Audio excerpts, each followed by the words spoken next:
One night, my friend Julia called to say that she had just broken up with her boyfriend Greg. "I just wasn't inspired by him," she said. When Julia met Greg 2 years earlier, they were both 28 and he was her coworker at a nonprofit. She thought he was cute, sweet, and very smart. He was kind of unstylish. He wore nerdy, high-waisted corduroys all the time, but she liked how real he was, how unpretentious and non-materialistic. She also felt at ease with him in a way she hadn't with previous boyfriends. Julia had never dated anyone as supportive as Greg. Whatever her goals were, he helped her out. Whenever someone wronged her, he had her back. Whenever she felt insecure, he made her feel beautiful. You'd think this would have made her love him all the more. And it did. At first. But now, as Greg started talking about marriage, it began to have the opposite effect. "Greg made me feel like I was the most wonderful woman in the world," she said. "So then I started thinking, if I'm so wonderful, maybe I should be with someone better." By better, she meant, in part, someone more charismatic.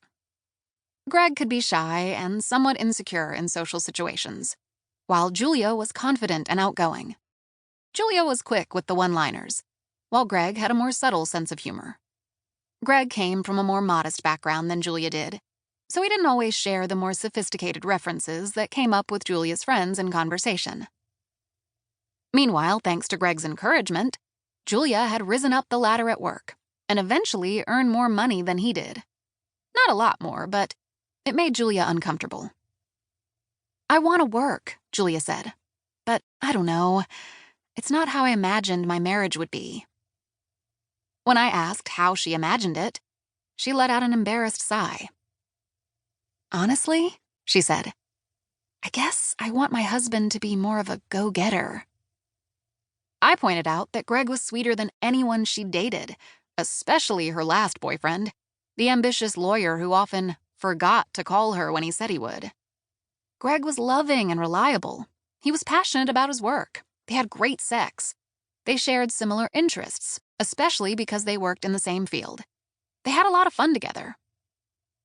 "But he wasn't inspiring enough," Julia repeated. "He's just this, really nice, regular kind of guy." I started feeling like, this is it? This is the guy I've waited all my life for?